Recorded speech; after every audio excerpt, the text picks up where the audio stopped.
4-ാമത്തെ വാക്യം. 1, 75 വയസ്സായപ്പോൾ ഹാരാൻ വിട്ടു. ഉൽപ്പത്തി പുസ്തകം 12:4. 2,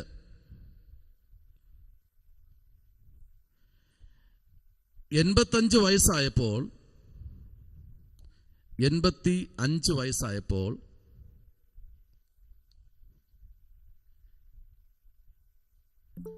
അബ്രഹാം ഒരു കല്യാണം കഴിച്ചു. ആരെന്നറിയാമോ?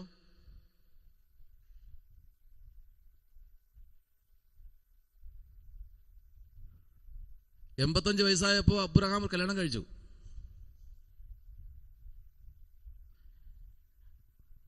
ഹാഗറിനെ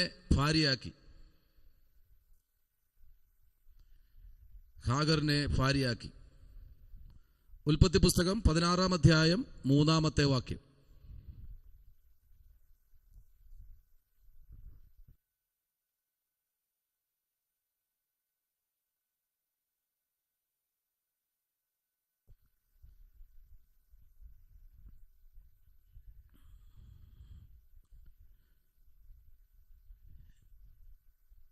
ഒന്ന് വായിക്കാമോ? 16-ാം അധ്യായത്തിന്റെ 3-ാമത്തെ വാക്യം. ഇനിയുള്ള വാക്യങ്ങളെല്ലാം വായിക്കണേ. 16:3. 12:4 നമ്മൾ നേരത്തെ വായിച്ചു. 16:3. അബ്രാം കനാൻ ദേശത്ത് പാർത്ത് 10 സംവത്സരം കഴിഞ്ഞപ്പോൾ അബ്രാമിന്റെ ഭാര്യയായ സാറായി മിസ്രൈമേ ദാസിയായ ഹാഗാറിനെ തന്റെ ഭർത്താവായ അബ്രാമിന് ഭാര്യയായി കൊടുത്തു. ഓക്കെ, ഒരാളിന് സംശയം ഉണ്ടെന്ന് ഇപ്പൊ തീർന്നു.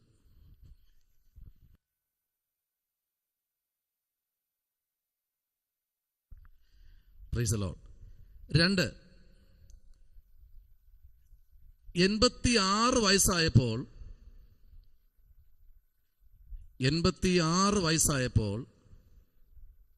ഇസ്മായേൽ ജനിച്ചു. അടുത്ത അധ്യായം 16:16 വായിച്ചേ. വേഗം വായിക്കൂ. 16:16 അടുത്ത് ഒരാൾ വായിക്കണം. അതേ ആള് തന്നെ 17:24 അടുത്ത് പറയുമ്പോൾ വായിച്ചാൽ മതി. വായിച്ചേ. 16. ഹാഗാർ അബ്രാമിന് ഇസ്മായേലിനെ പ്രസവിച്ചപ്പോൾ അബ്രാമിന് 86 വയസ്സായിരുന്നു. Price the Lord. അപ്പോൾ 86 വയസ്സായപ്പോ ഇസ്മായേലിനെ ജനിപ്പിച്ചു. ഗോത്രം പുറത്തുനിന്ന് അറിയാമോ?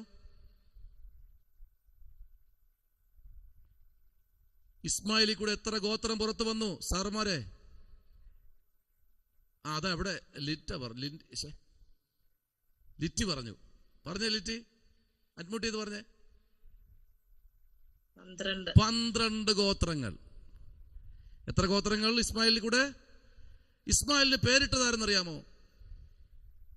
പങ്കമാൻറ്റി പറഞ്ഞേ. ഇസ്മായേലിന് പേരിട്ടത് പ്രൊഫസർ പറഞ്ഞു. ഇസ്മായിൽ എന്ന് പേരിട്ടതാരാ? ഇസ്മായേലിന് പേരിട്ടതാരാ?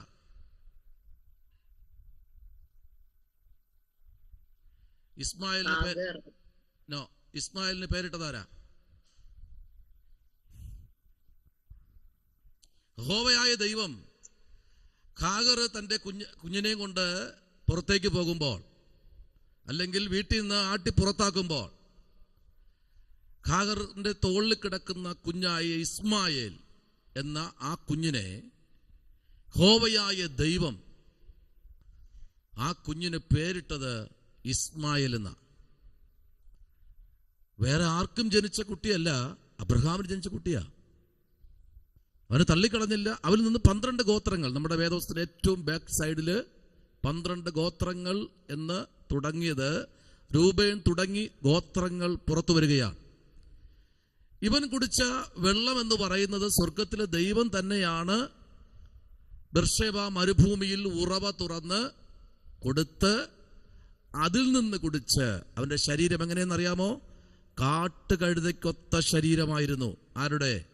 ഇസ്മായേലിന്റെ ശരീരം. നല്ല ശക്തനായിരുന്നു, നല്ല കരുത്തുറ്റ ഒരു മനുഷ്യനായിരുന്നു കേട്ടോ. ആർക്കും കീഴ്പ്പെടാത്തൊരു മനുഷ്യൻ എന്ന് പറഞ്ഞാൽ ഉരുക്ക് മനുഷ്യൻ എന്നൊക്കെ പറയാം നമുക്ക്. അത്ര കരുത്തുറ്റൊരു മനുഷ്യൻ. പെട്ടെന്നൊന്നും ആർക്കും പുള്ളിയെ കീഴ്പ്പെടുത്താൻ കഴിയില്ല. അങ്ങനെ ഉള്ളവനെ ആ ദൈവത്തിന് ആവശ്യം. ദൈവത്തിന് വേണ്ടി നിൽക്കുന്നവനെ കർത്താവിന് ഭയങ്കര ഇഷ്ടമാണ്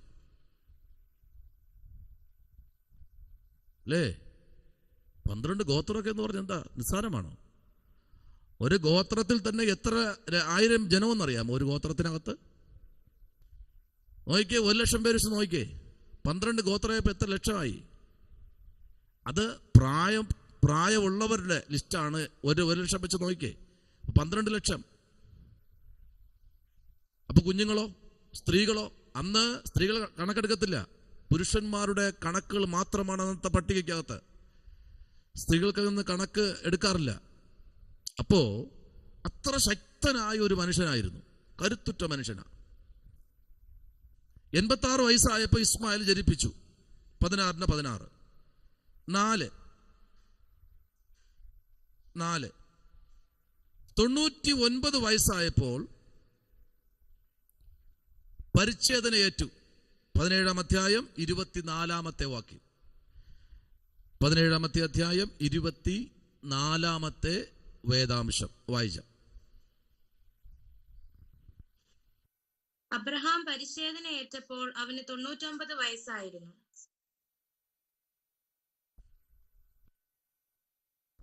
ഒന്നുകൂടെ വായിക്കാമോ?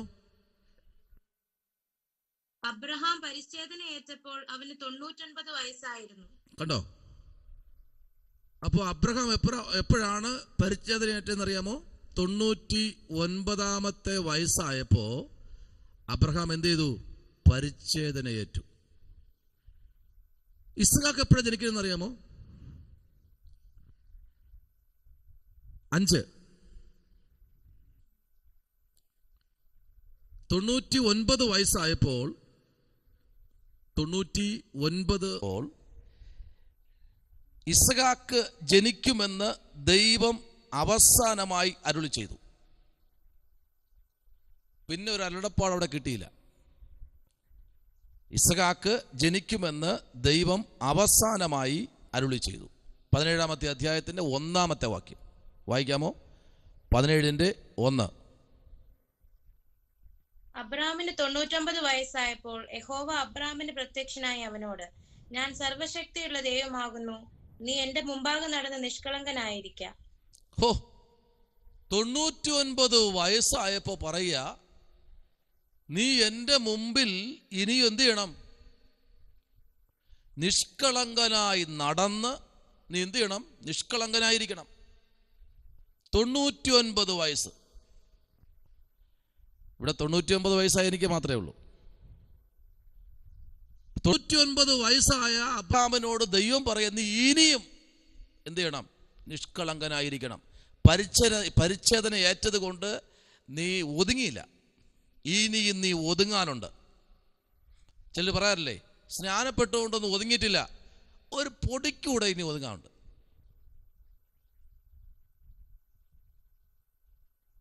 അപ്പൊ അബ്രഹാമേ, നീ ഇപ്പൊ പോകുന്ന പോക്ക് ശരിയല്ല, അല്പക്കൂടെ ഒന്ന് ഒതുങ്ങണം. ഇന്ന് 4 ആണിയെടുത്ത് പെട്ടിയുടെ പുറം മൂടിക്ക് ചുറ്റി കൊണ്ട് അടിച്ച് ഉറപ്പിച്ചപ്പോൾ,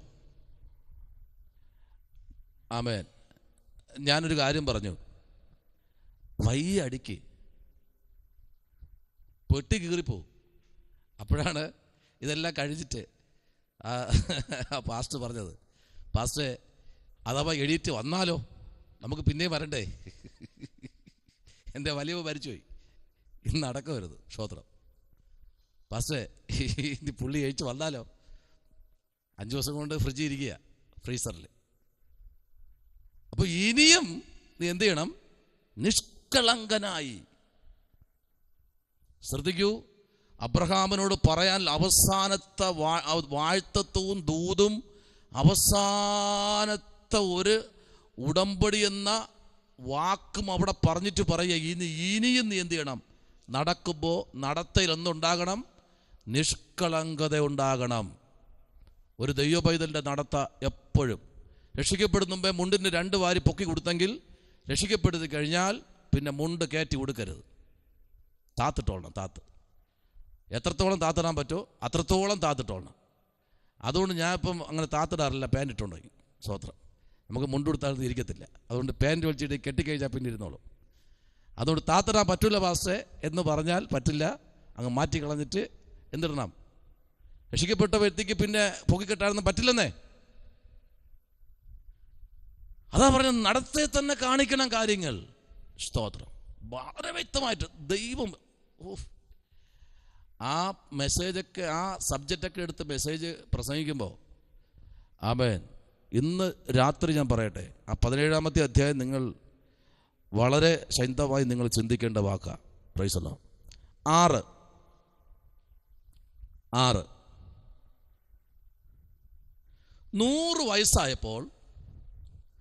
100 വയസ്സായപ്പോൾ ഇസഹാക്ക് ജനിച്ചു. അപ്പോൾ ദൂത് കറക്റ്റായില്ലേ?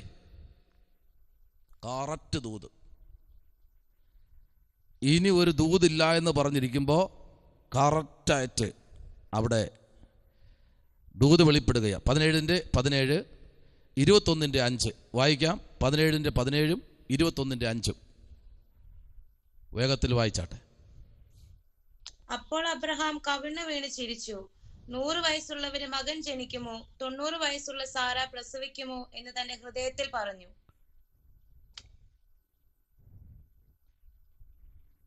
അപ്പൊ നോക്കിക്കേ, കമന്ന് വീഴുന്ന എന്ത് ചെയ്തു? ചിരിച്ചു. അങ്ങനെ സംഭവിക്കുമോ?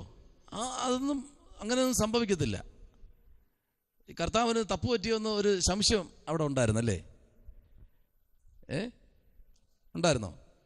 17-ാമത്തെ അധ്യായത്തിൽ ഒന്നുകൂടെ വായിക്കാം നമുക്ക്. ഞാൻ ആദ്യം എടുത്തോട്ടെ. 17-ാം അധ്യായം 17-ാമത്തെ വാക്യം ഒന്നുകൂടെ വായിക്കാമോ? അപ്പോൾ അബ്രഹാം കവിണ്ണു വീണ് ചിരിച്ചു. 100 വയസ്സുള്ള മകൻ ജനിക്കുമോ? 90 വയസ്സുള്ള സാറ പ്രസവിക്കുമോ എന്ന് തന്റെ ഹൃദയത്തിൽ പറഞ്ഞു. ഒരു അധ്യായം കൂടെ നമുക്ക് വായിക്കാനുണ്ട്. 21-ന്റെ 5. എന്തായിരിക്കും അബ്രഹാം അങ്ങനെ കമന്ന് വീണ് കരഞ്ഞത്? ആണോ ചിരിച്ചത്? ഈ ദൂതെല്ലാം കേട്ടപ്പോ ഇനി എൻ്റെ ഭാര്യ പ്രസവിക്കൂ? അസാധ്യമായ കാര്യം. അതുവരെ വളരെ കെയറായിട്ട് വന്ന മനുഷ്യനാ. അവിടെ വന്നപ്പോൾ ചെറിയൊരു ബുദ്ധിമുട്ട് തോന്നി അല്ലേ? ഈ ചിലർ പറയാറുണ്ട്, വൈകുന്നേരം വരെ വെള്ളം കോരിയിട്ട് കുടോട്ട് ഉടയ്ക്കുന്നത് പോലെ ലാസ്റ്റ് വാഴ്ത്തത്തോട് അടുത്ത് വന്നപ്പോഴത്തേക്ക് അബ്രഹാമിൻ്റെ വിധം മാറി. നോക്കിക്കേ, ഈ ദൂത് കേട്ടപ്പോൾ അബ്രഹാം എന്ത് ചെയ്തു? അപ്പോൾ അബ്രഹാം കമണു വീണ് ചിരിച്ചു. 100 വയസ്സ് ഉള്ള ഉള്ളവന് സാറ പ്രസവിക്കുമോ എന്ന് തൻ്റെ ഹൃദയത്തിൽ പറഞ്ഞു. ആമേൻ. നോക്കിക്കേ, ആ 21-ാമത്തെ അധ്യായം നമ്മൾ പഠിക്കുമ്പോൾ 5-ാമത്തെ വാക്യം കൂടെ വായിച്ചേ. തന്റെ മകനായ ഇസ്ഹാക്ക് ജനിച്ചപ്പോൾ അബ്രഹാമിന് 100 വയസ്സായിരുന്നു. തൻ്റെ മകനായ ഇസ്ഹാക്ക് ജനിച്ചപ്പോൾ അബ്രഹാമിന് എത്ര വയസ്സായിരുന്നു? 100 വയസ്സായിരുന്നു. സെഞ്ചുറി അടിച്ചപ്പോഴാണ് കുഞ്ഞ് കിട്ടിയത്. ദൈവം പറഞ്ഞ ഒരിക്കലും മാറത്തില്ല കേട്ടോ. ഇപ്പോൾ വായിച്ച 17-ന്റെ 18 വായിച്ചേ. ഇസ്മായിൽ നിന്റെ മുമ്പാകെ ജീവിച്ചിരുന്നാൽ മതി എന്ന് അബ്രഹാം ദൈവത്തോട് പറഞ്ഞു. കണ്ടോ? അടുത്ത് പ്ലേറ്റ് മാറ്റുന്നുണ്ടോ? എന്താണ് ഇനി വേണ്ടത്? ഇസ്മായിൽ നിന്റെ മുൻപാകെ ജീവിച്ചിരുന്നാൽ മതി എന്ന് അബ്രഹാം ദൈവത്തോട് പറഞ്ഞു. ഉടനെ അവൻ ട്രാക്ക് മാറ്റിക്കളഞ്ഞു. ട്രാക്ക് മാറ്റില്ലേ? വാഴ്ത്തത്തോ അടുത്ത് വന്നിരിക്കുക. ട്രാക്ക് മാറ്റിക്കളയരുത്. ഇപ്പോൾ പൊയ്ക്കൊണ്ടിരിക്കുന്ന ട്രാക്ക് കൂടുതൽ നല്ല ക്ലിയറായിട്ട് പൊയ്ക്കൊണ്ടിരുന്നാൽ മതി. വഴികൾ ദൈവം തുറക്കും. ദൈവത്തിന് ഇന്ന് രാത്രി അസാധ്യമായതൊന്നുമില്ല. വാഴ്ത്തത്തോട് നമ്മൾ അടുത്ത് വന്നിരിക്കുകയാണ്. ആ വാഴ്ത്തമായിരിക്കുന്ന ആ ദർശനത്തോട് നമ്മൾ അടുത്ത് വന്നിരിക്കുകയാണ്. അല്പദൂരം കൂടെ മാത്രമേ, ശകലം ദൂരം കൂടെയുള്ളൂ. ആ വാഴ്ത്തത്തിലേക്ക് എത്താൻ അല്പദൂരം ഇരിക്കുമ്പോൾ പറഞ്ഞ വാക്ക് കേട്ടോ, ദൈവം അതിനും അബ്രഹാമിനോട് ചോദിച്ചു. എപ്പോഴെന്ന് അറിയാമോ? ഇതെല്ലാം കൂട്ടി വച്ചിരുന്ന കർത്താവ്, ഇതെല്ലാം കൂട്ടി വച്ചിരുന്നിട്ടാണ് ഒറ്റ ചോദ്യം. നീ ഒരു കാര്യം ചെയ്യ്, ഇവിടെ കിടന്ന് ആന കളിച്ചത് മതി, ആനയും ഒട്ടകവും കോഴിയും തവളയെല്ലാം കളിച്ചത് മതി, നിന്റെ കുഞ്ഞിനെയും കൊണ്ട് നീ എവിടെ പോകണം? ടൂറ് പോകാൻ വേണ്ടിയല്ല പറഞ്ഞത്, ഊട്ടിയിലോ കൊടൈക്കനാലിലോ പോയി റൂം എടുത്ത് തങ്ങാനല്ല പറഞ്ഞു. ഈ ഒരു കാര്യം ചെയ്യ്, നേരെ മോറിയ മലയെ കൊണ്ടുപോയി യാഗം കഴിക്കും, കഴുത്തിനെ അറുത്തളയാൻ പറഞ്ഞു. ദൈവം ആരെന്നറിയാമോ? നീ ഒരു കാര്യം ചെയ്തോ, നീ ഇനി വേറെ പരിപാടിയൊന്നുമില്ല, നിനക്ക് ഭാര്യയുടെ ചോദിക്കേണ്ട കാര്യമൊന്നുമില്ല, നിന്നെ ഞാനാ വിളിച്ചത്. പിന്നെ നീ അവളെ കൈ കയറി പിടിച്ച് കൊണ്ടിറങ്ങിയെന്ന് അത് നീയും അവളോട്ടുള്ള ബന്ധം. എനിക്ക് നിന്നോടാ പറയാനുള്ളത്, എനിക്ക് പറയാനുള്ളത് നിന്നോടാ, എനിക്ക് നിന്നോടാ സംസാരിക്കാൻ. നീ നിന്റെ മകനും ഏകജാതനായ നിന്റെ മകനെയും കൊണ്ട് നീ യാഗം കഴിക്കാൻ പോകണം. അവിടെ വച്ച് നമുക്ക് കാണാം, വേറെ സംസാരമൊന്നുമില്ല. കണ്ടോ കാര്യങ്ങളുടെ പോക്ക് കണ്ടോ? ഭയങ്കരമായല്ലേ? ദൂതിൻ്റെ ആഴം കണ്ടോ? ദൈവത്തോട് പറയുമ്പോൾ സൂക്ഷിക്കണം, വളരെ സൂക്ഷിക്കണം. ദൈവത്തോട് പറയുമ്പോൾ പൊട്ടനല്ല, ചെകിടനല്ല, പറഞ്ഞ മറുപടി തരാത്ത ദൈവം അല്ല ഇത്. എന്ത് നീ വിളമ്പിയാലും, എന്ത് ആരുടെയൊക്കെ മുമ്പിൽ ഛർദ്ദിച്ചാലും കൃത്യമായി മനസ്സിലാക്കുന്നൊരു ദൈവമുണ്ട്. Price the Lord. എല്ലാം കണക്ക് തിട്ടപ്പെടുത്തി തരുന്നൊരു ദൈവം. അത് അബ്രഹാം നല്ലവണ്ണം അറിയാം. അതുകൊണ്ട് ഇന്ന് രാത്രി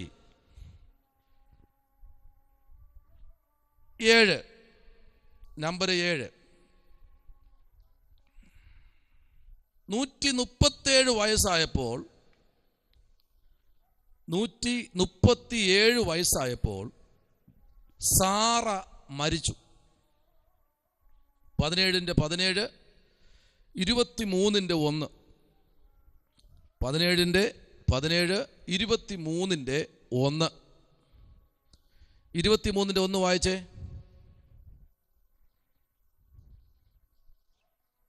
സാറായിക്ക് 127 വയസ്സായിരുന്നു. ഇത് സാറായുടെ ആയുഷ്കാലം. 127 വയസ്സായപ്പോ സാറ ഈ ഭൂമിയിൽ നിന്ന് എന്ത് ചെയ്തു? മാറ്റപ്പെട്ടു. 23-ന്റെ 1-ാമത്തെ വേദാംശമാണ്. ഇപ്പൊ 127-ാമത്തെ വയസ്സിൽ 127-ാമത്തെ വയസ്സ്, 137-ാമത്തെ വയസ്സ് അല്ലേ? 137 രണ്ടാമത്തെ വാക്യം കൂടെ വായിച്ചേ. 127 രണ്ടാമത്തെ വാക്യം കൂടെ വായിച്ചേ. രണ്ടാമത്തെ വാക്യം കൂടെ. സാറ കനാൻ ദേശത്ത് ഹെബ്രോൻ എന്ന കിര്യത്ത് അർബയിൽ വെച്ച് മരിച്ചു. അബ്രഹാം സാറായെ കുറിച്ച് വിലപിച്ചു കരവാൻ വന്നു. മതി. അപ്പൊ എവിടെ വെച്ച് മരിച്ചു? എവിടെ വെച്ചാണ് അബ്രഹാമിന്റെ കണ്ണിൽ നിന്ന് ആദ്യമായിട്ട് ഭാര്യയുടെ നേരെ ഒന്ന് കരഞ്ഞത്?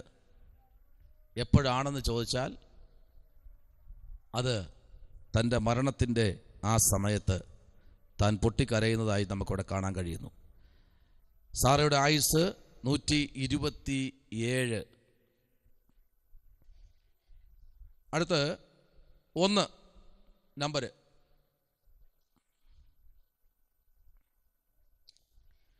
ഇസ്ഹാക്കിന്റെ ജനനം.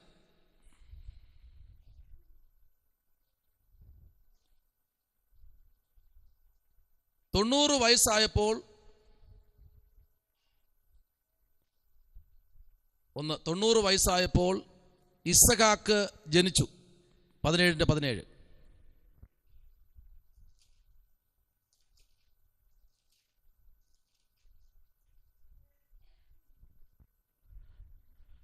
കാരണം ദൈവം ഇസ്ഹാക്കിനോട് അല്ലെങ്കിൽ സാറയോട് അബ്രഹാമിനോട്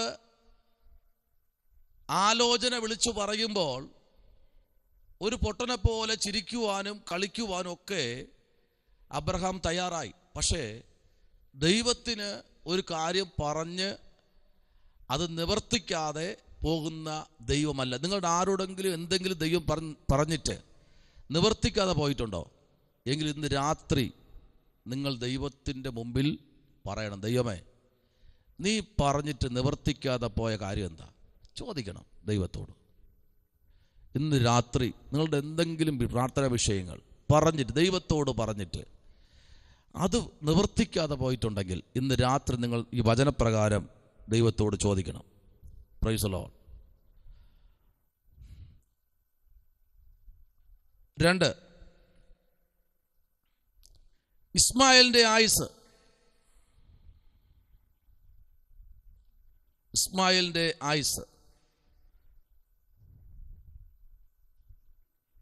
137 വർഷം. 137 വർഷം. 25-17.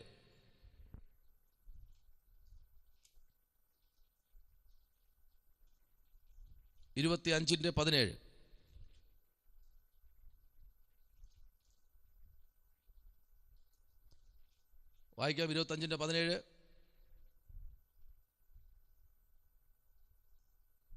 ഇസ്മായേലിന്റെ ആയുഷ്കാലം 137 സംവത്സരമായിരുന്നു. അവൻ പ്രാണനെ വിട്ടു മരിച്ചു, തന്റെ ജനത്തോട് ചേർന്നു. കണ്ടോ, 137 വയസ്സായപ്പോൾ ഇസ്മായേൽ മരിച്ച് തൻ്റെ ജനത്തോട് ചേർന്നു എന്നാണ് ഇവിടെ നമ്മൾ കാണുന്നത്. അടുത്ത 1.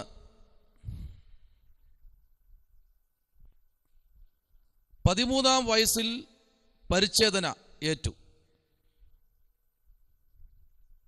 13-ാം വയസ്സിൽ പരിച്ഛേദന ഏറ്റു. 17-25.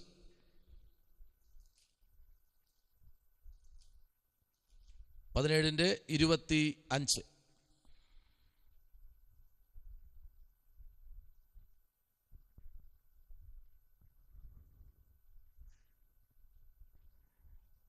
ഇസ്മായേല്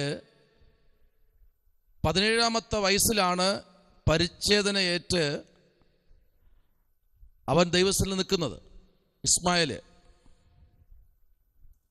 2. 19-ാം വയസ്സിൽ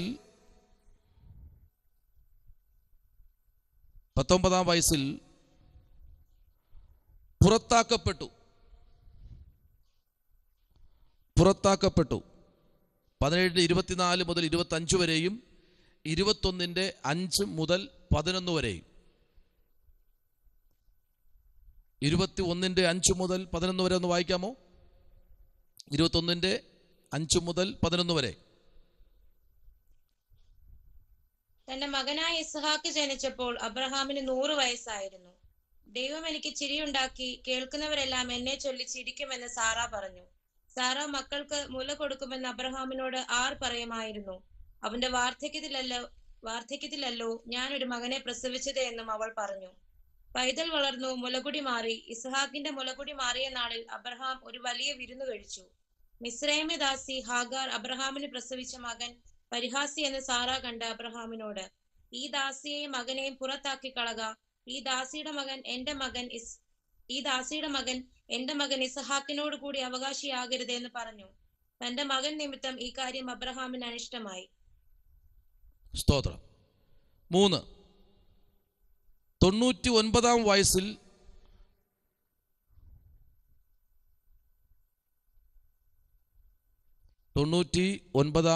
വയസ്സിൽ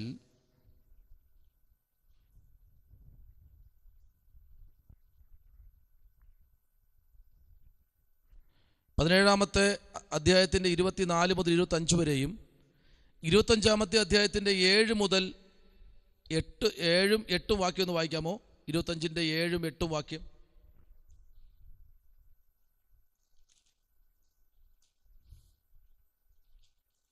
അബ്രഹാമിന്റെ ആയുഷ്കാലം 175 സംവത്സരമായിരുന്നു. അബ്രഹാം വയോധികനും കാലസമ്പൂർണനുമായി നല്ല വാർദ്ധക്യത്തിൽ പ്രാണനെ വിട്ടു മരിച്ചു, തന്റെ ജനത്തോട് ചേർന്നു. തൻ്റെ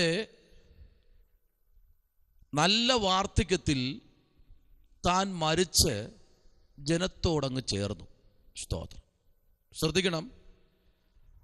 1, അബ്രഹാമിൻ്റെ ജനനം, അബ്രഹാമിൻ്റെ യാത്രകൾ, അബ്രഹാമിൻ്റെ ശുശ്രൂഷ, അബ്രഹാമും ദൈവമായിട്ടുള്ള ആ ഒരു കമ്മ്യൂണിക്കേഷൻ, അബ്രഹാം ദൈവത്തോട് പറഞ്ഞ കാര്യങ്ങൾ, അബ്രഹാം ജനത്തോട് പറഞ്ഞത്, അബ്രഹാം തൻ്റെ തലമുറയോട് സംസാരിച്ചത്, അബ്രഹാം തൻ്റെ ഭാര്യയോട് സംസാരിച്ചത്, അബ്രഹാം ജനത്തിൻ്റെ മുമ്പിൽ മാതൃകയായി നടന്നത്, ഇതെല്ലാം ഒരു മനുഷ്യൻ എഴുതി കണക്ക് കൂട്ടി വയ്ക്കുന്നതിനേക്കാൾ വളരെ വ്യക്തമായി ദൈവം സകലതും നിർണയിച്ച് താൻ തൻ്റെ പുസ്തകത്തിൽ എഴുതി വച്ചിരുന്നു. സ്തോത്രം. നോക്കൂ, 4 ഇസഹാക്കിൻ്റെ ആയുസ്. 4 ഇസഹാക്കിൻ്റെ ആയുസ് 180 വയസ്സ്. 35-ാമത്തെ അധ്യായത്തിൻ്റെ 28 മുതൽ 29 വരെയുള്ള വാക്യങ്ങൾ. 35-ാമത്തെ അധ്യായം 28 മുതൽ 29 വരെയുള്ള വാക്യങ്ങൾ വായിക്കാമോ? ഇസഹാക്കിന്റെ ആയുസ് 180 സംവത്സരമായിരുന്നു. ഇസഹാക്ക് വയോധികനും കാലസമ്പൂർണനുമായി പ്രാണനെ വിട്ടു മരിച്ച് തന്റെ ജനത്തോട് ചേർന്നു. അവന്റെ പുത്രന്മാരായ ഏശാവും യാക്കോബും കൂടി അവനെ അടക്കം ചെയ്തു. അപ്പോ ഇസഹാക്കിന് എത്ര തലമുറ ഉണ്ടായിരുന്നു അറിയാമോ? എത്ര ഉണ്ടായിരുന്നു പറഞ്ഞേ? ഇസഹാക്കും ഏശാവും അല്ലേ? 2 പേരല്ലേ? 2 പേര്. അപ്പൊ ഈ 2 മക്കള് ദൈവസന്നിധിയിൽ പിൽക്കാലത്ത് അവർ ശക്തന്മാരായി തീർന്നു. ദൈവം അവരെ അങ്ങ് ഉപയോഗിച്ചു. കാരണം പാരമ്പര്യമുണ്ട്, കുലപാരമ്പര്യം കിടക്കുകയാണ്. അപ്പൻ്റെ പാരമ്പര്യം കിടപ്പുണ്ട്. തേരകിൻ്റെ പാരമ്പര്യം മുതൽ ഇങ്ങനെ നമ്മൾ പഠിച്ചു വരുമ്പോൾ, ഷേമിൻ്റെ പാരമ്പര്യം മുതൽ പഠിച്ചു വരുമ്പോൾ പാരമ്പര്യം കിടപ്പുണ്ട്. എപ്പോഴും പാരമ്പര്യത്തിലാണ് പിടിക്കുന്നത്. കിടപ്പുണ്ടല്ലോ. അന്ന് അപ്പൻ ചെയ്ത കാര്യങ്ങളെല്ലാം തലമുറയ്ക്ക് വേണ്ടി കിടപ്പുണ്ടല്ലോ. വാഴ്ത്തത്തങ്ങൾ ഇഷ്ടംപോലെ നിറയെ കിടപ്പുണ്ട്. അതല്ലേ അബ്രഹാം പോയ വഴിക്കെല്ലാം ഇസഹാക്ക് പോയപ്പോഴത്തെ കസേരയിട്ട് കൊടുത്തത്. അയ്യോ, ഇത് അബ്രഹാമിൻ്റെ മകനല്ലേ, കസേരയിട്ട് കൊടുത്തു. നോക്കിക്കേ, 150 വയസ്സായപ്പോൾ നിത്യ പ്രാപിച്ചു. അടുത്ത് 1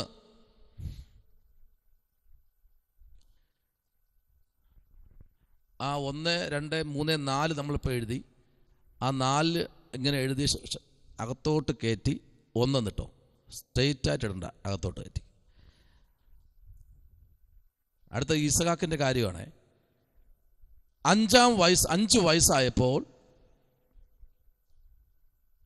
വയസ്സായപ്പോൾ മുലകുടി മാറി. 15-ാം അധ്യായം അതിൻ്റെ 13, 21-ാം അധ്യായം അതിൻ്റെ 8, പുറപ്പാട് പുസ്തകം 12-ന്റെ 40, ഉൽപ്പത്തി 15-ന്റെ 13, 21-ന്റെ 8, പുറപ്പാട് പുസ്തകം 12-ന്റെ 40. 2 എത്രാമത്തെ വയസ്സിലാണ് ഇസഹാക്ക് കല്യാണം കഴിച്ചെന്നറിയാമോ?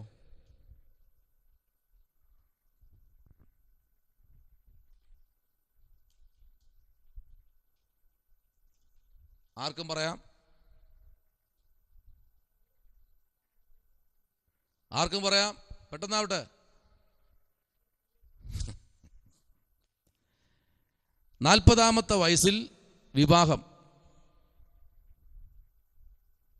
40-ാം വയസ്സിൽ വിവാഹം. 25, ഉൽപ്പത്തി 25-ാമത്തെ അധ്യായം 20-ാമത്തെ വാക്യം വായിച്ച് മുമ്പിലോട്ട് പോവാം. മുമ്പിൽ പറഞ്ഞ 2 അധ്യായങ്ങൾ നിങ്ങൾ പിന്നെ വായിച്ചോളണേ. പെട്ടെന്ന് വായിക്കാം. ഇസഹാക്കിന് 40 വയസ്സായപ്പോൾ അവൻ പദ്ദൻ അരാമിലുള്ള അരാമ്യനായ ബെതുവേലിന്റെ പുത്രിയും അരാമ്യനായ ലാബാന്റെ സഹോദരിയുമായ റിബേക്കായെ ഭാര്യയായി പരിഗ്രഹിച്ചു. എത്ര വയസ്സായിരുന്നു? 40 വയസ്സ്. 3 60-ാം വയസ്സിൽ യാക്കോബും ഏശാവും ജനിച്ചു. 2 പേരും പുറത്തു വരികയാണ്. 60-ാം വയസ്സിൽ യാക്കോബും ഏശാവും ജനിച്ചു. 25-ാമത്തെ അധ്യായത്തിൻ്റെ 6-ാമത്തെ വാക്യം, 25-ന്റെ 26-ാമത്തെ വാക്യം, 26-ാമത്തെ വാക്യം വായിച്ചേ. പിന്നെ അവന്റെ സഹോദരൻ പുറത്തു വന്നു. അവന്റെ കൈ ഏശാവിന്റെ കുതികാൽ പിടിച്ചിരുന്നു. അവന് യാക്കോബ് എന്ന് പേരിട്ടു. അവരെ പ്രസവിച്ചപ്പോൾ ഇസഹാക്കിന് 60 വയസ്സായിരുന്നു.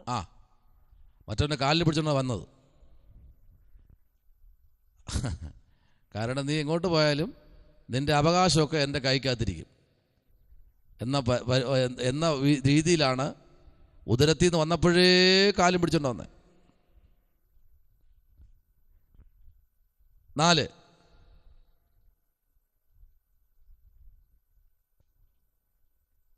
എഴുപത്തഞ്ചാമത്തെ വയസ്സിൽ അബ്രഹാമിനെ അടക്കി.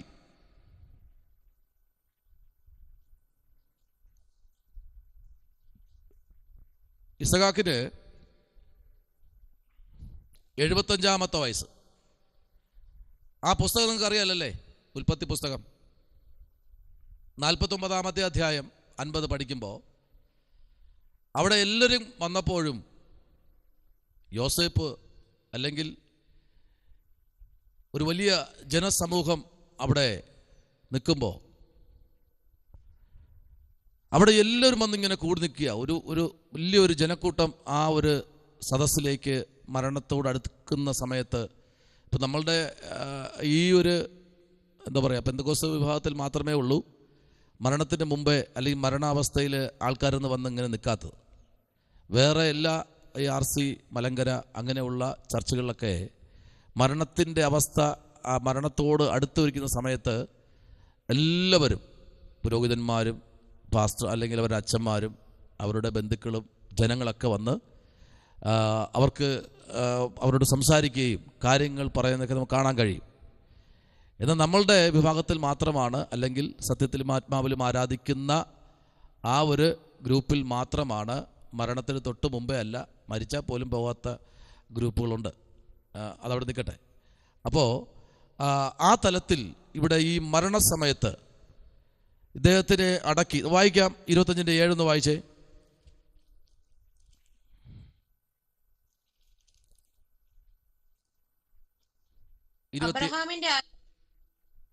അബ്രഹാമിന്റെ ആയുഷ്കാലം 175 സംവത്സരമായിരുന്നു. അപ്പോൾ ഈ സമയത്ത് മകന് 75 വയസ്സ്. 75 വയസ്സായപ്പോഴാണ് അപ്പനെ അടക്കുന്നത്. അടുത്ത് ആ മുകളിൽ നമ്മൾ 4 എഴുതിയില്ലേ, ആദ്യം 4 എഴുതി നിർത്തിയില്ലേ, ഇസഹാക്കിൻ്റെ ആയുസ് എന്ന് 4 എഴുതിയില്ലേ, അതേ ലൈനിൽ താഴെ 5, അതേ ലൈനിൻ്റെ താഴെ 5. ഏശാവിൻ്റെ ആയുസ്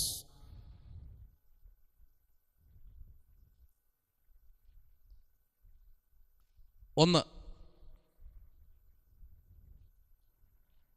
40-ാം വയസ്സിൽ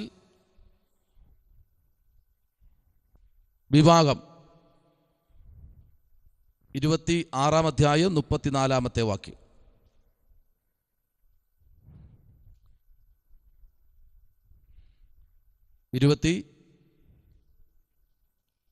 ആറാം അധ്യായം 34-ാമത്തെ വാക്യം വായിച്ചാട്ടെ. ഏശാവിന് 40 വയസ്സായപ്പോൾ അവൻ ഹിത്യനായ ബേരിയുടെ മകൾ യഹൂദ്യത്തിനെയും ഹിത്യനായ ഏലോന്റെ മകൾ ബാസമത്തിനെയും ഭാര്യമാരായി പരിഗ്രഹിച്ചു. 2. 77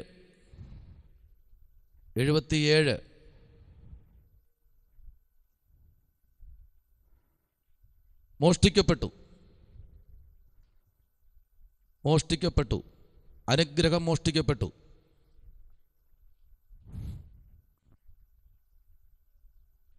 അനുഗ്രഹം മോഷ്ടിക്കപ്പെട്ടു. 27-ാം അധ്യായത്തിൻ്റെ 46-ാമത്തെ വാക്യം. 27-ാം അധ്യായത്തിൻ്റെ 46-ാമത്തെ വാക്യം. 3. വായിച്ചോ. പിന്നെ റിബേക്ക ഇസ്ഹാക്കിനോട്, ഈ ഹിത്യ സ്ത്രീകൾ നിമിത്തം എന്റെ ജീവൻ എനിക്ക് അസഹ്യമായിരിക്കുന്നു. ഈ ദേശക്കാർത്തികളായ ഇവരെ പോലെയുള്ള ഒരു ഹിത്യ സ്ത്രീയെ യാക്കോബ് വിവാഹം കഴിച്ചാൽ ഞാൻ എന്തിനു ജീവിക്കുന്നു എന്ന് പറഞ്ഞു. 3. 120-ൽ ഇസഹാക്കിനെ അടക്കി. 120-ൽ ഇസഹാക്കിനെ അടക്കി. 25-ാം അധ്യായത്തിൻ്റെ 26-ാമത്തെ വാക്യവും 35-ാം അധ്യായത്തിൻ്റെ 28-ാമത്തെ വാക്യവും.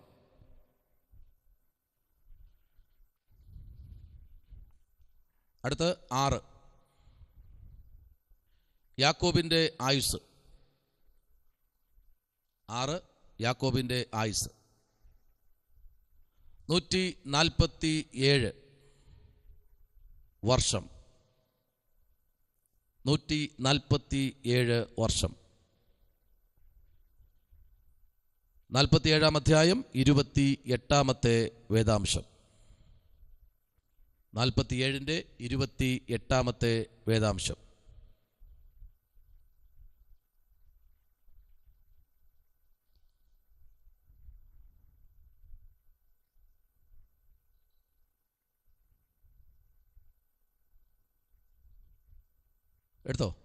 എടുത്തെങ്കിൽ വായിക്ക്, ഇല്ലെങ്കിൽ 1.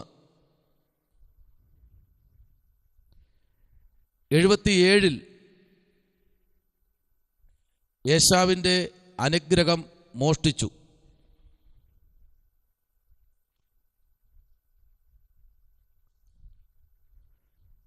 77 ഏശാവിൻ്റെ അനുഗ്രഹം മോഷ്ടിച്ചു.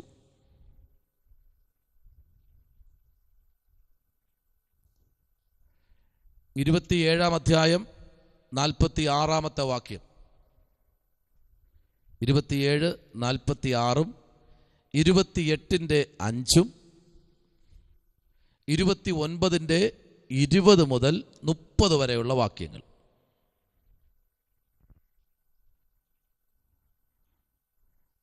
രണ്ട് 77 അഥവാ 78 മുതൽ 91 വരെ.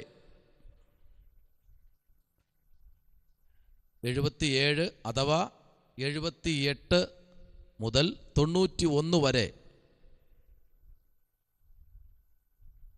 11 ആൺമക്കളും 11 ആൺമക്കളും 11 പെൺമക്കളും ജനിച്ചു. 11 ആൺമക്കളും 11 പെൺമക്കളും ജനിച്ചു.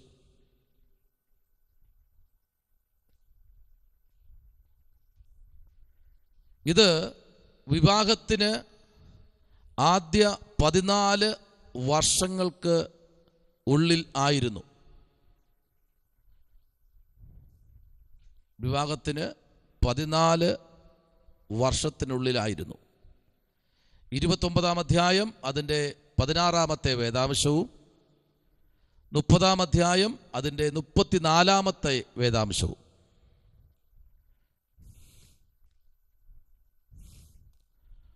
മൂന്ന്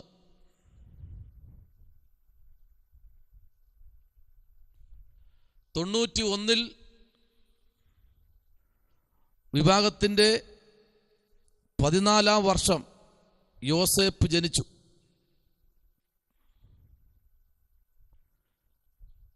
91 വിവാഹത്തിൻ്റെ 14-ാം വർഷം യോസേപ്പ് ജനിച്ചു. 30-ാം അധ്യായം അതിന് 22 മുതൽ 34 വരെ. 31, 41-ാമത്തെ വാക്യവും.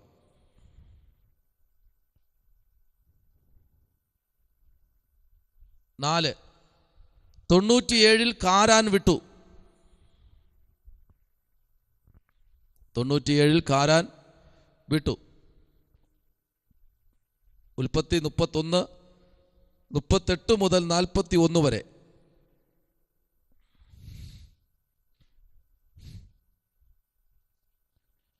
5 120 യോസേപ്പിനെ വിറ്റു. 120 യാക്കോബിന് 120 വയസ്സായപ്പോൾ യോസേപ്പിനെ വിറ്റു. 37-ാം അധ്യായം അതിൻ്റെ 2, 47-ന്റെ 9. അധ്യായം 37-ന്റെ 2, 47:9. 6 120 ഇസഹാക്കിനെ അടക്കി.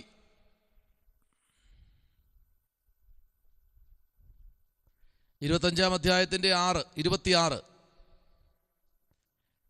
25-ന്റെ 26, 35-ന്റെ 28.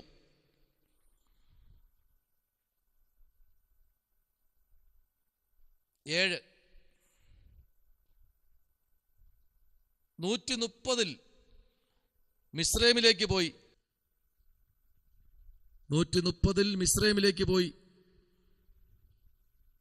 47-ാം അധ്യായത്തിന്റെ 9-ാമത്തെ വാക്യം. 47-ന്റെ 9. അടുത്ത് വലിയ അക്ഷരം 7.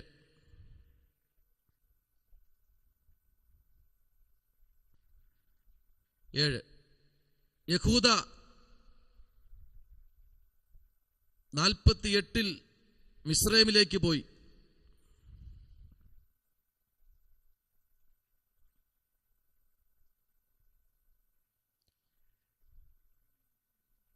അടുത്ത വലിയ അക്ഷരം തന്നെ 8. യോസേപ്പിന്റെ ആയുസ് 110 വർഷം. യോസേപ്പിന്റെ ആയുസ് 110 വർഷം. അധ്യായം 50, അതിന്റെ 26.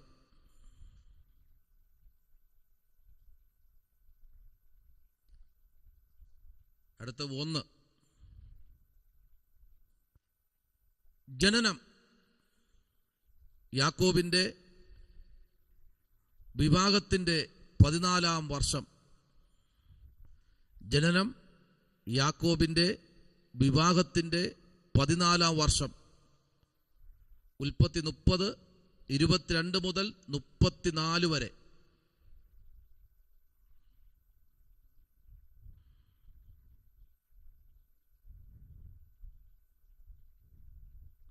2 17-ാം വയസ്സിൽ മിസ്രൈമിലേക്ക് വിറ്റു. ഉൽപ്പത്തി 37:2.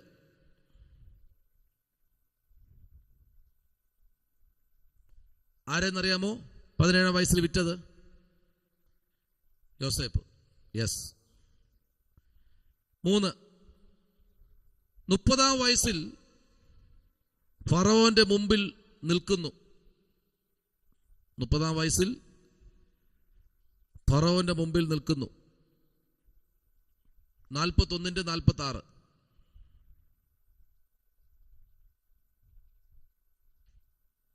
4 യോസേപ്പിന് 39-ാമത്തെ വയസ്സിൽ യാക്കോബ് മിസ്രൈമിലേക്ക് വന്നു മകനെ കാണാൻ. ദൂത് നിറവേറണ്ടേ അല്ലേ? നിങ്ങളെല്ലാം വന്ന് എൻ്റെ കാലുപിടിക്കുമെന്ന് പറഞ്ഞില്ലേ? കൊടും ക്ഷാമം അടിച്ചു കൊടുത്തു. കംപ്ലീറ്റും എല്ലാം വന്ന് അവൻ്റെ മുട്ടുമടക്കി അവൻ്റെ മുമ്പിൽ അപ്പൻ വരെ. നീ ഒരു ദർശനക്കാരനാണെങ്കിൽ, നിനക്ക് ദൈവം ഒരു ദർശനം തന്നിട്ടുണ്ടെങ്കിൽ, നിനക്ക് ദൈവം ഒരു ദൂത് തന്നിട്ടുണ്ടെങ്കിൽ നിന്റെ മുമ്പിൽ കൊണ്ട് നിർത്തും. കണ്ടോ, അപ്പൻ്റെ ഏപ്പാടിപ്പോയി. മിസ്രൈമിലേക്ക് ദൂത് കിടപ്പുണ്ടായിരുന്നു. തൻ്റെ 17-ാമത്തെ വയസ്സിൽ നാട് കടത്തപ്പെടും മുമ്പേ തനിക്ക് ദൈവം വാഴ്ത്തത്വം കൊടുത്തു, ദൂത് കൊടുത്തു, ഒരു ദർശനം കൊടുത്തു.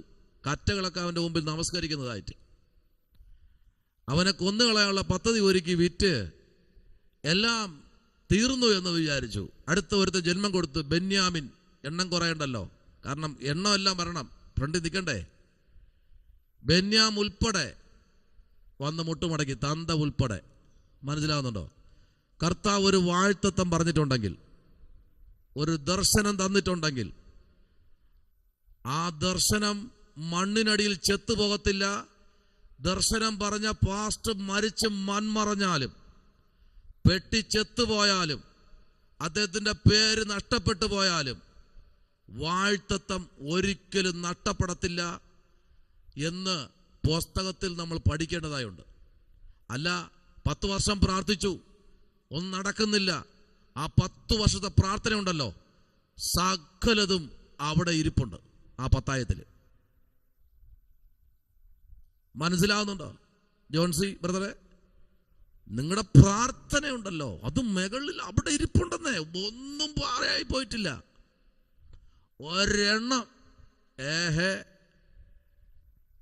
എപ്പോഴൊക്കെ പ്രാർത്ഥിച്ചിട്ടുണ്ടോ, എപ്പോഴൊക്കെ നിങ്ങൾ വണ്ടി ഓട്ടിച്ചപ്പോഴോ, അല്ലെങ്കിൽ ജോലി സ്ഥലത്ത് നിന്നപ്പോഴോ, വീട്ടിനകത്തിരുന്നപ്പോഴോ, ഇനി എവിടെ ആയിരുന്നിട്ട് ഒരു വാക്ക് പ്രാർത്ഥിച്ചിട്ടുണ്ടോ, ആ പ്രാർത്ഥന അതുപോലെ അവിടെ ഉണ്ടാവും. സ്തോത്രം. നമുക്കിനി പർവ്വതങ്ങളെ കുറിച്ച് പഠിക്കണം. ഉൽപ്പത്തി പുസ്തകത്തിലെ പർവ്വതങ്ങളെ കുറിച്ച് പഠിക്കണ്ടേ? ഉൽപ്പത്തി പുസ്തകത്തിലെ പ്രധാന വ്യക്തികളെ കുറിച്ച് പഠിക്കണ്ടേ? ആരാ ആദ്യത്തെ വ്യക്തി ഉൽപ്പത്തി പുസ്തകത്തില്? നോഹ അപ്പച്ചൻ തുടങ്ങിയില്ലേ? ജലപ്രളയം മുതൽ അങ്ങ് തുടങ്ങിയല്ലേ? ഷേം അല്ലേ? കിടപ്പുണ്ട്, ഒത്തിരി പേര് കിടപ്പുണ്ട് ഇതിനകത്ത്. നമുക്ക് പറയാൻ ഒത്തിരി പേരുണ്ട്. മഹാത്മാന്മാരെ കാര്യങ്ങൾ തുടങ്ങിക്കഴിഞ്ഞാൽ ഉൽപ്പത്തി പുസ്തകം ഇഷ്ടം പോലെ കിടപ്പുണ്ട്. ഒരു കാര്യമുണ്ട് കേട്ടോ, ദൈവം നമുക്കൊരു വാഴ്ത്തത്ത് തന്നിട്ടുണ്ടെങ്കിൽ അത് ഉറപ്പായിട്ടും അതിലേക്ക് എത്തിക്കും. അതാണ് ഈ കോളേജ്. സ്തോത്രം. ആമേൻ. ദൈവം എന്ത് പറഞ്ഞിട്ടുണ്ടോ അത് നിവർത്തിക്കും. അത് തുരുമ്പെടുത്ത് പോകുന്നതല്ല ദൈവം പറയുന്ന വാക്ക്. ആരും അങ്ങനെ വിചാരിക്കരുത്. പറയുന്നവർ പറയട്ടെ, ദൈവം എന്നോട് പറഞ്ഞ വാഴ്ത്തത്വം അത് നിവർത്തിക്കുമെന്ന് ഞാൻ വിശ്വസിക്കുമെങ്കിൽ. കഴിഞ്ഞ എപ്പോഴോ ദിവസങ്ങൾ ഞാൻ പറഞ്ഞു, നമ്മുടെ ദർശനങ്ങൾ ഉറക്കം കെടുത്തുന്നതായിരിക്കണം. ദർശനമുള്ളവൻ ഉറങ്ങത്തില്ല, ദർശനമുള്ളവൻ അടങ്ങിയിരിക്കത്തില്ല, ദർശനമുള്ളവനെ ആർക്കും ഒതുക്കാൻ കഴിയില്ല, ദർശനമുള്ളവനെ ഒരു പട്ടണത്തിലും പിടിച്ചു നിർത്താൻ കഴിയത്തില്ല, ദർശനമുള്ളവനെ ഒരിക്കലും ഒരിടത്തും ഒതുക്കി പരാജയപ്പെടുത്താൻ കഴിയത്തില്ല. ദർശനമുള്ളവനെ അവൻ സഞ്ചരിച്ചുകൊണ്ടേയിരിക്കും. അതാ കണ്ടോ, 39-ാമത്തെ വയസ്സില് പ്രൈം മിനിസ്റ്റർ ആയിരിക്കുക. പ്രൈം മിനിസ്റ്റർ തീർന്നില്ല കേട്ടോ. 17 വയസ്സായപ്പോ ചെക്കന്റെ കയ്യിൽ എല്ലാം കിട്ടി, അധികാരം കംപ്ലീറ്റ് കിട്ടി. 21-ാമത്തെ വയസ്സായപ്പോ സകല അധികാരവും കിട്ടി. 30-ാമത്തെ വയസ്സായപ്പോ എല്ലാ കാര്യങ്ങളും അവന്റെ ഉള്ളം കയ്യിൽ വന്നു. അവിടെയും നേരത്തെ കേട്ട മെസ്സേജ് പോലെ താഴ്മ ധരിച്ചു. ആമേൻ. സകലത്തിന്റെ മേലും അധികാരം കൊടുത്തു. ഫറവോന്റെ വീട്ടിനകത്തുള്ള സകല വാതിലിന്റെ താക്കോലും അവന്റെ കയ്യിലുണ്ട്. എന്തിനേറെ, അന്തഃപുരത്തിന്റെ താക്കോല് വരെ, അവന്റെ ഭാര്യ എങ്ങോട്ട് പോകണമെന്ന് നിയന്ത്രിക്കാൻ വരെയുള്ള സകല ഇസട്ട് മുതൽ ഉള്ള കാര്യങ്ങൾ യോസേപ്പിന്റെ മേൽ പറഞ്ഞേൽപ്പിച്ചു. ഇത് ഇന്നുള്ള ദൂതല്ല, പണ്ടേ പറഞ്ഞ ദൂത. അതേപോലെ സംഭവിച്ചു. കാരണം അവൻ താഴ്മ ധരിപ്പാനിടയായി. മത്സരിക്കാൻ പോയില്ല, തർക്കത്തിന് പോയില്ല, അങ്ങനെയല്ല ഇങ്ങനെയെന്ന് പറയാൻ പോയില്ല. അവിടെയൊക്കെ താഴ്മ ധരിച്ചപ്പോൾ താഴ്മയുടെ നടുവിൽ സ്വർഗം ഇറങ്ങി വന്നെന്നേ. അതിനെ ഓവർകം ചെയ്യാൻ ഈ ഭൂപരപ്പിൽ ഒന്നും ജനിച്ചിട്ടില്ല, ഇനി ജനിക്കത്തുമില്ല. ഏത് ഓവർകം ചെയ്യാനാ? ദൈവത്തിന്റെ വാഴ്ത്തത്വത്തെ ഓവർകം ചെയ്യാൻ, അതിനെ ചവിട്ടി താഴ്ത്താൻ, അതിനെ ഇനി ഇല്ലായ്മ ചെയ്യാൻ ഈ ഭൂപരപ്പിൽ ഇനിയും ജനിച്ചിട്ടില്ല, ഇനി ജനിക്കുകയുമില്ല. നമ്മുടെ വാഴ്ത്തത്വം നമ്മൾ ചിന്തിക്കണം, പ്രാപിക്കണമോ പ്രാപിക്കണ്ടായോ എന്ന്. വയസ്സായ അപ്പനെ അവിടെ ഇരുത്തിയില്ല ദൈവം. ചെല്ലടാ, നീയൊക്കെ കൂടെ ചേർന്നല്ലേ അവനെ കൊന്നുകളയാൻ നോക്കിയത്. ചെല്ല്, അവൻ ചത്തിട്ടില്ല, അവനെ ജീവനോടെ കാണാൻ നിനക്ക്. ചെല്ല്, അവന്റെ കസേര വീണ് നമസ്കരിക്ക്. നിനക്ക് ഒരു നേരത്തെ ആഹാരം തരണമെങ്കിൽ, ഒരു ഗ്ലാസ് വെള്ളം കുടിക്കണമെങ്കിൽ ചെല്ല്. പണ്ട് ഇന്നേക്ക് 10-15 വർഷം മുമ്പേ പറഞ്ഞ വാഴ്ത്തത്വം അവിടെ ഇരിപ്പുണ്ട്. ചെല്ല്, കാല് പിടിക്ക്. ശരീരമൊക്കെ അങ്ങ് രോമാഞ്ചം വരുന്നല്ലേ. എടാ, ഇത് ദൈവം പറഞ്ഞ വാഴ്ത്തത്വമാ. 100 പേരിരുന്ന് ചുറ്റും നിന്നും കൊണ്ട് പറഞ്ഞാൽ പോലും നമ്മൾ കുലുങ്ങത്തില്ല. പോയി പണി നോക്കടാന്ന് പറയണം. എടാ, എൻ്റെ ദൈവം എന്നോട് പറഞ്ഞ ദൂതാ, എൻ്റെ ദൈവം എന്നോട് പറഞ്ഞതാ, നീ പോയി പണി നോക്ക്. എന്നോട് പറഞ്ഞിട്ടുണ്ടെങ്കിൽ അത് നിവർത്തിപ്പാൻ ദൈവം ശക്തനാണ്. കർത്താവ് അത് ചെയ്യും, ഉറപ്പായിട്ടും അത് ചെയ്യും ദൈവം. അങ്ങനെയെങ്കിൽ നമുക്ക് ദൈവത്തോട് പറയാം, ദൈവമേ നീ എന്താ എന്നോട് പറഞ്ഞിട്ട് നടത്തിക്കാത്ത കാര്യം? ചോദിക്ക്. ഞാൻ ദൈവത്തോട് പറയും, ചോദിക്കും. നിങ്ങൾക്ക് ചോദിക്കാൻ പറ്റുമോ? ചോദിക്ക്, ദൈവത്തോട് ചോദിക്കുക, ദൈവമേ എന്താ? നിനക്ക് ഇഷ്ടമല്ലെങ്കിൽ വേണ്ട, ഞാൻ വിട്ടേക്കാം. നിനക്ക് ഇഷ്ടമാണെന്ന് അനേക ഭക്തന്മാർ, നീ അയച്ച ഭക്തന്മാർ എന്നോട് ദൂത് പറഞ്ഞു. പ്രൊഫസറെ ദൈവത്തോട് പറ, തരാൻ നീ കരുത്തുറ്റ ദൈവമെന്ന് എനിക്കറിയാം. സ്തോത്രം. പറഞ്ഞാൽ മാറാത്ത ദൈവം ഒരുത്തനേ ഉള്ളൂ. ഞാൻ ഇന്നും അതിൽ ഉറച്ചു നിൽക്കുക. സ്തോത്രം. അവിടെ ചെന്നപ്പോ യോസേപ്പ് അപ്പൻ വരുന്നത് കണ്ടപ്പോ ഒന്ന് പരിങ്ങി. കാരണം സർവപ്രപഞ്ചത്തെയും നിർമ്മിച്ച, ചരാചരങ്ങളെയും നിർമ്മിച്ച, കടൽ മണൽത്തരികളെ നാഴികൊണ്ട് അളന്ന് തിട്ടപ്പെടുത്തിയ അതേ ദൈവത്തിൻ്റെ വാക്ക്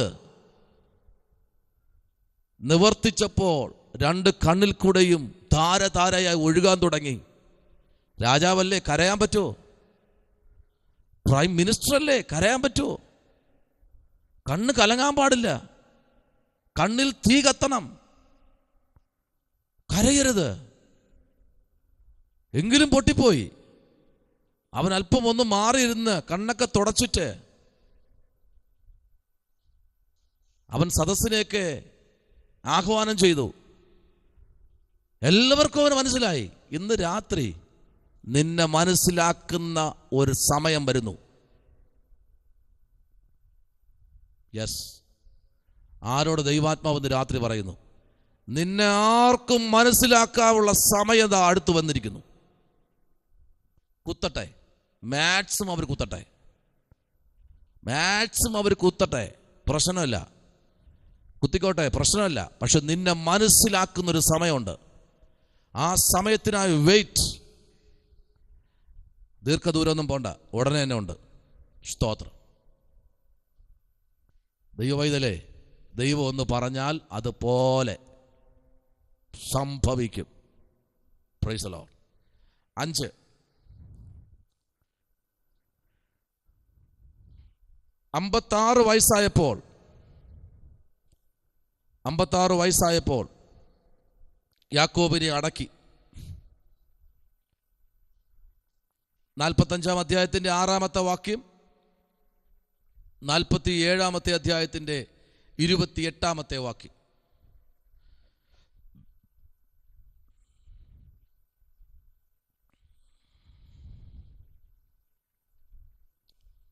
ഒൻപത്, ലേവ്യയുടെ ആയുസ്. ലേവ്യയുടെ ആയുസ് 137 വർഷം. പുറപ്പാട് പുസ്തകം 6:16.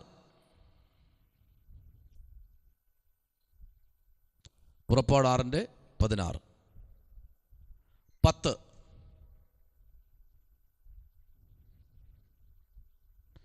ബെന്യാമിൻ 30 മക്കളോട് കൂടെ മിസ്രൈമിലേക്ക് പോയി. ബെന്യാമിൻ 30 മക്കളോട് കൂടെ മിസ്രൈമിലേക്ക് പോയി. 45-8. 45-8. ഇത്രയും പറഞ്ഞ് ഉൽപ്പത്തി അങ്ങ് വിടുകയാണ്.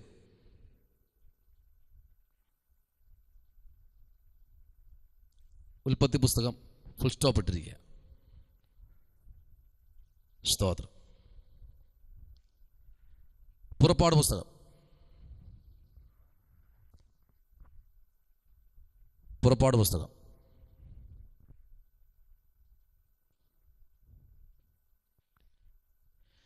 ഈജിപ്തിലെ 400 സംവത്സരങ്ങൾ. ഈജിപ്തിലെ 400 സംവത്സരങ്ങൾ. ഈജിപ്തിൽ നിന്നുള്ള പുറപ്പാട്,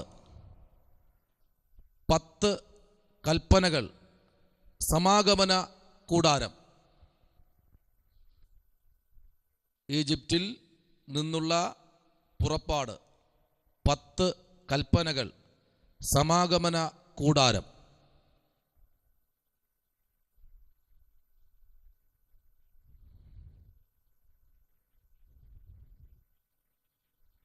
പന്ത്രണ്ടിന്റെ 14 ഒന്ന് വായിച്ചേ. ഇത്ര എഴുതിയല്ലോ. പുറപ്പാട്, 10 കൽപ്പനകൾ, സമാഗമന കൂടാരം എഴുതിയിട്ട് ഒരു വര ഇടുക. അതിൻ്റെ താഴെ എഴുതേണ്ടത് സ്ഥിതി വിവര കണക്കുകൾ. സ്ഥിതി വിവര കണക്കുകൾ ഇട്ടിട്ട് ഒരു ലൈൻ ഇടുക. എന്നിട്ട് 12-ാം അധ്യായത്തിൻ്റെ 14-ാമത്തെ വാക്യം വായിക്കുക. പുറപ്പാട്. ഇനിയെല്ലാം പുറപ്പാട് പുസ്തകത്തിലാണ് വായിക്കേണ്ടത്. പുറപ്പാടെന്ന് പറയില്ല. 12-ന്റെ 14 വായിച്ചാലും. ഈ ദിവസം നിങ്ങൾക്ക് ഓർമ്മ നാളായിരിക്കണം. നിങ്ങൾ അത് യഹോവയ്ക്ക് ഉത്സവമായി ആചരിക്കണം.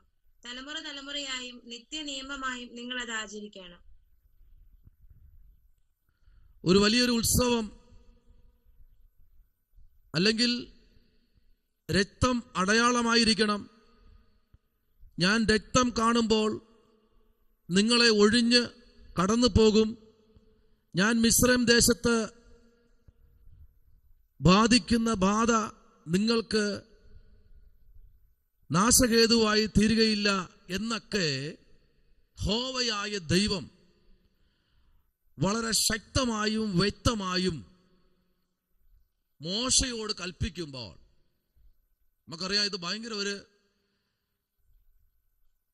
സംഭവമാണ് അരങ്ങേറുന്നത്. പ്രധാന അധ്യായങ്ങളിൽ നിന്നാണ് ആ ഒരു വാക്യം ഞാൻ വായിച്ചത്. സ്തോത്രം.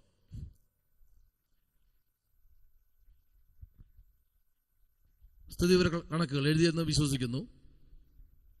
പ്രധാനപ്പെട്ട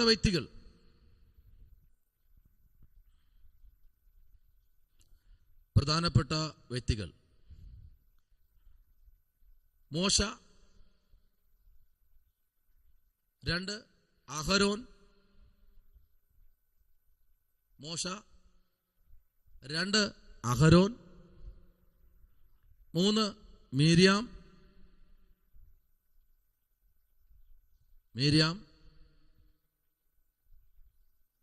4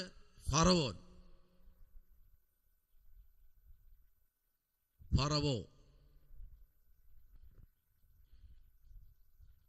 പ്രധാനാധ്യായങ്ങൾ 12-ാം അധ്യായം, 13-ാം അധ്യായം, 14-ാം അധ്യായം. 12-ാം അധ്യായം, 13-ാം അധ്യായം, 14-ാം അധ്യായം. പ്രധാന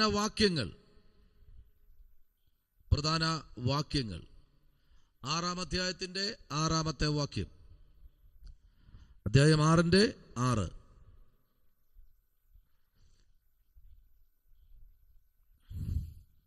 19-ന്റെ 5-ഉം 6-ഉം ഒന്ന് വായിക്കാമോ? 6-ന്റെ 6.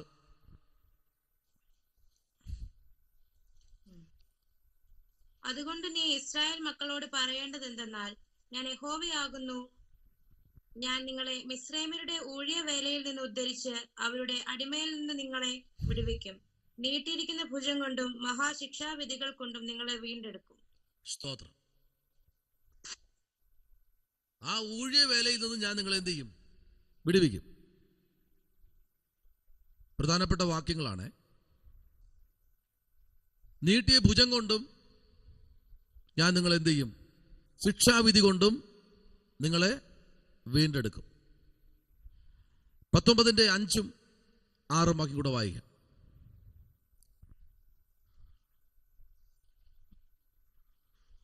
ആകയാൽ നിങ്ങൾ എന്റെ വാക്ക് കേട്ട് അനുസരിക്കുകയും എന്റെ നിയമം പ്രമാണിക്കുകയും ചെയ്താൽ നിങ്ങൾ എനിക്ക് സകല ജാതികളിലും വെച്ച് പ്രത്യേക സമ്പത്തായിരിക്കും.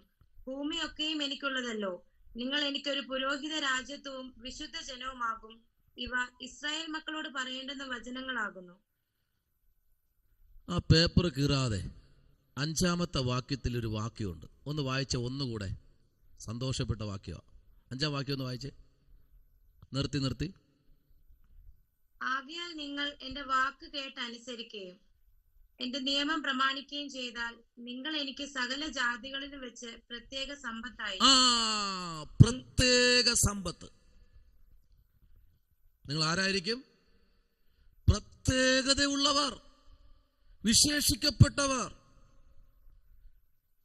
പ്രത്യേക ഒരു സമ്പത്ത് ഞാൻ നിങ്ങൾക്ക് തരും. നിങ്ങൾ സമ്പത്താ, പ്രത്യേക സമ്പത്താ. ദൈവത്തിന് വേണ്ടി നിൽക്കുന്ന വ്യക്തി ദൈവത്തിന്റെ കണ്ണിൽ ഒരു പ്രത്യേക സമ്പത്താ. ഇന്ന് രാത്രിയിൽ നിങ്ങൾ മറന്നുപോരുക. വാക്യം നിങ്ങൾ വളരെ ശ്രദ്ധിക്കണം. പ്രത്യേക സമ്പത്തായിരിക്കും സകല ജാതികളിലും വച്ച്. സകല രാജാക്കന്മാർക്കും വച്ച് നിങ്ങൾ എനിക്ക്. അതിന്റെ പ്രത്യേകത ഞാൻ പറയാം. മോശ ദൈവസന്നിധിയിൽ നിന്നിട്ടൊരു കാര്യം പറഞ്ഞു. ദൈവത്തിനു വേണ്ടി വേർതിരിക്കപ്പെട്ടവൻ മാത്രം മാറി നിൽക്കട്ടെ. ദൈവത്തിനു വേണ്ടി മാത്രം വേർതിരിക്കപ്പെട്ടവൻ മീതെ സ്വർഗത്തിലും സ്വർഗത്തിന് കീഴെ ഭൂമിയിലും ഭൂമിക്ക് കീഴെ പാതാളത്തിലും പാതാളത്തിന് കീഴെ വെള്ളത്തിലുമുള്ള ഒന്നിനെ നമസ്കരിക്കരുത്, വണങ്ങരുത്, അതിനെ കുമ്പിടരുത്, അതിനെ ആരാധിക്കരുത്, അതിനെ ഭജിക്കരുത്, അതിനെ കൊണ്ട് നടക്കരുത്, അതിനെ കുമ്പിടരുത്, അതിന്റെ മുമ്പിൽ തമ്പേറടിക്കരുത്, അതിന്റെ മുമ്പിൽ വെടിവെക്കരുത്, അതിന്റെ മുമ്പിൽ കാഴ്ചപ്പാട് അർപ്പിക്കരുത്. ഇങ്ങനെയുള്ളവൻ, ദൈവത്തിനുള്ളവൻ മാറി നിൽക്കട്ടെ. ഒന്നിനും കൊള്ളാത്ത ലേവ്യൻ മാത്രം മാറി നിന്നു. അടുത്ത മറുപടി, 11 ഗോത്രവും ഒരു ഗോത്രം 10 10 10 10 11 ഗോത്രം 10 രൂപ വച്ച് 11 ഗോത്രം 110. ലേവിയുടെ കയ്യിൽ 120 ഇരിക്കുമ്പോൾ മറ്റവന്റെ കയ്യിൽ 90 ഇരിക്കും.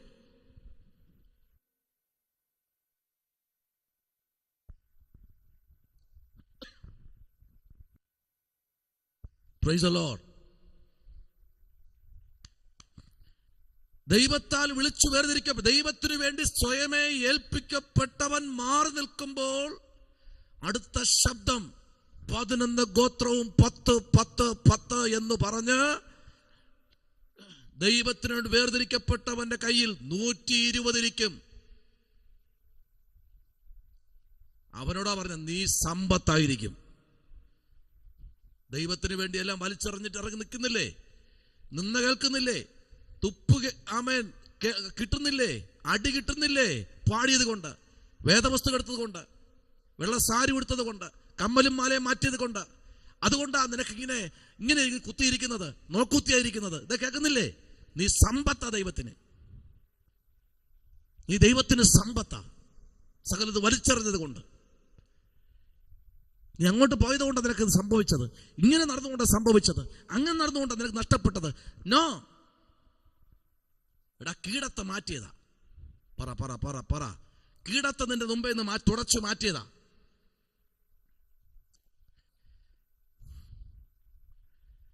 എന്നോട് ഒരിക്കലും ആൾ പറഞ്ഞു, പ്രവാചകന്റെ പ്രവചനം തീർന്നു, കുടുംബം ഇല്ലെങ്കിൽ പ്രവചിക്കാൻ പറ്റില്ലെന്ന. ഞാൻ പറഞ്ഞു, എടാ, കീടത്തെ മാറ്റിയടാ. കീടത്തെ മാറ്റി.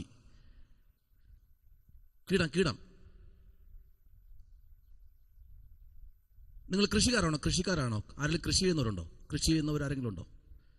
കൃഷി, പയർ, കീര, വെണ്ട, ഇങ്ങനെ കൃഷി ചെയ്യുന്ന ആരെങ്കിലും? വീട്ടുമുറ്റത്ത് എന്തെങ്കിലുമൊക്കെ കുത്തിവെക്കുന്നത്? 40 മണിയുള്ള പയറുണ്ട്, കണ്ടിട്ടുണ്ടോ? 40 മണി, 40 വിത്തുള്ള പയറുണ്ട്, വള്ളിപ്പയർ. അതിനകത്ത് ഒരു കൊതു കുത്താൻ ആ യജമാനൻ അനുവദിക്കോ? നോ.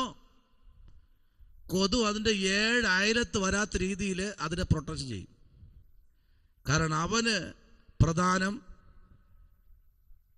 നന്മയാണ്. ഇന്ന് രാത്രി ഈ വചനം കേട്ടുകൊണ്ടിരിക്കുമ്പോൾ നീ ആരാണ് എന്ന് ദൈവം നിന്നോടൊന്ന് രാത്രി പറയാ. നീ സമ്പത്താ, പ്രത്യേക സമ്പത്താ. നിന്റെ ദേശത്തിൽ വെച്ച് നീ സമ്പത്താ. നീ ചിരിച്ചാൽ പോലും സമ്പത്താ. ഒരുപാട് കരഞ്ഞില്ലേ? അതിനൊക്കെ സമ്പത്താണ് ദൈവം സമ്പത്താക്കി വെച്ചിരിക്കുക. എങ്ങനെയെന്നറിയാം? സകല ജാതികളിലും വച്ച് പ്രത്യേക സമ്പത്തായിരിക്കും. Price the Lord. നിങ്ങൾ എപ്പോഴെങ്കിലും ഞാൻ ആ വാക്യം പിന്നത്തെ ഇതിൽ പറഞ്ഞോളാം. Price the Lord. സമയം ഒത്തിരി വാക്യങ്ങൾ അതിലോട് ചേർന്ന് ഒരുപാട് വാക്യങ്ങളുണ്ട്. ഒന്ന് പറഞ്ഞു മുമ്പിലോട്ട് പോവാം.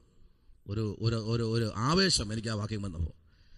ആവർത്തന പുസ്തകം 7 അതിൻ്റെ 6, ആവർത്തനം 7 അതിൻ്റെ 6, 14 അതിൻ്റെ 2. വായിക്കാനല്ലേ? എഴുതിക്കോ. 14 അതിൻ്റെ 2, 26 അതിൻ്റെ 18, 26 അതിൻ്റെ 18. സങ്കീർത്തനം 135-ന്റെ 4, 135-ന്റെ 4. മലാക്കി 3:17, മലാക്കി 3:17. തീത്തോസ് 2:14, തീത്തോസ് 2:14. 1 പത്രോസ് 2:9, 1 പത്രോസ് 2:9. പുറപ്പാട് 9:29, പുറപ്പാട് 9:29. ആവർത്തനം 10:14, ആവർത്തനം 10:14. ഇയ്യോബ് 41:11, ഇയ്യോബ് 41:11. സങ്കീർത്തനം 24:1, സങ്കീർത്തനം 24:1. 50-ന്റെ 12, 50-ന്റെ 12. 1 കൊരിന്തി 10:26, 1 കൊരിന്തി 10:26. ഇത്രയും വാക്യങ്ങളാണ് ആ 5-ാമത്തെ വാക്യത്തോട് ചേർന്ന്. പറയാതിരിക്കാൻ തരവില്ല കേട്ടോ. നിങ്ങളെല്ലാം പ്രസംഗിക്കുന്നവരല്ലേ, പ്രസംഗിച്ചോ. സ്തോത്രം. പ്രത്യേകതയുള്ളവരാ നിങ്ങൾ. ഇന്നലെ വരെ ആർക്കും പ്രത്യേകത തോന്നിയിട്ടില്ലെങ്കിൽ ഇന്ന് നീ ദൈവത്തിൻ്റെ സന്നിധിയിൽ വചനപ്രകാരം നീ സമ്പത്തുള്ളവനാ. സമ്പത്താ. Praise the Lord. സകലരിലും വെച്ച് നീ സമ്പത്താ. രാവിലെ എണീക്കുമ്പോഴേ കർത്താവിനോട് പറഞ്ഞു, കർത്താവേ എനിക്കെന്ത് ഭംഗിയല്ലേ, ഞാൻ നല്ല ഗ്ലാമറാ, ഞാൻ നല്ല ഭംഗിയാ കേട്ടോ. അപ്പാ നിൻ്റെ സൗന്ദര്യത്തിനായി സ്തോത്രം എന്ന് പറഞ്ഞ് കർത്താവിനൊന്ന് പൊക്കി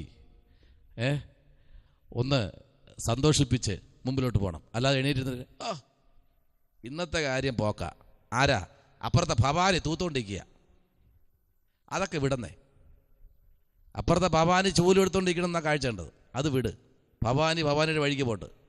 നീയും ദൈവമായിട്ട് രാവിലെ കുത്തിയിരിക്കും. ശകല നിമിഷം ഒരു 5-10 മിനിറ്റ് കുത്തിയിരുന്നാലും മതി ദൈവത്തിന് മുമ്പിൽ. കർത്താവ് നമുക്ക് വേണ്ടിയുള്ള എല്ലാം അപ്പോഴും തരും. സ്തോത്രം. അടുത്ത് വേദപുസ്തകത്തിൽ സത്യവേദ പുസ്തകത്തിലെ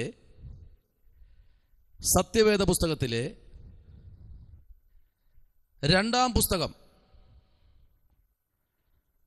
സത്യവേദ പുസ്തകത്തിലെ 2-ാം പുസ്തകം, അധ്യായങ്ങൾ 40,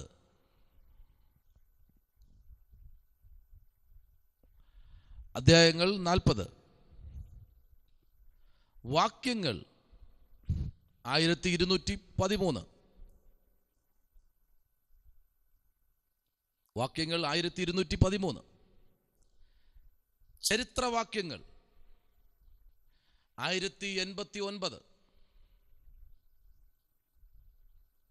1089.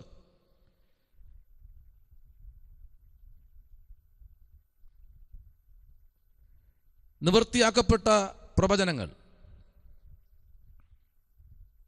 129, 129. നിവൃത്തിയാകാത്ത പ്രവചനങ്ങൾ, നിവൃത്തിയാകാത്ത പ്രവചനങ്ങൾ 82.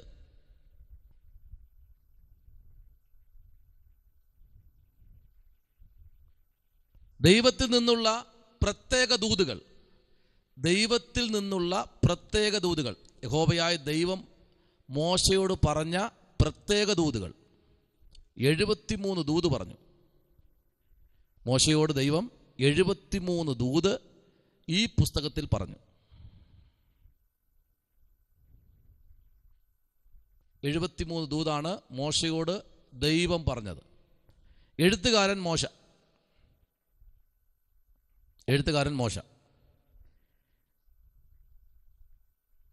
എഴുതിയ കാലഘട്ടം BC 1450 1410.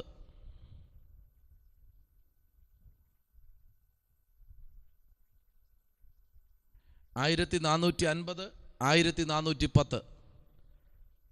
ഈ പുസ്തകത്തിലെ പ്രധാന വിഷയം വീണ്ടെടുപ്പ്.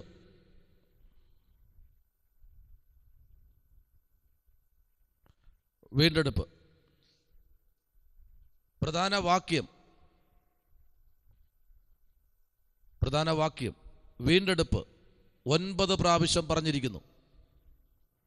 വീണ്ടെടുപ്പ് 9 പ്രാവശ്യം പറഞ്ഞിരിക്കുന്നു. വീണ്ടെടുപ്പ് 9 പ്രാവശ്യം പറഞ്ഞിരിക്കുന്നു. 6 13 13 6 13 13 13 15 13 15 13 21 8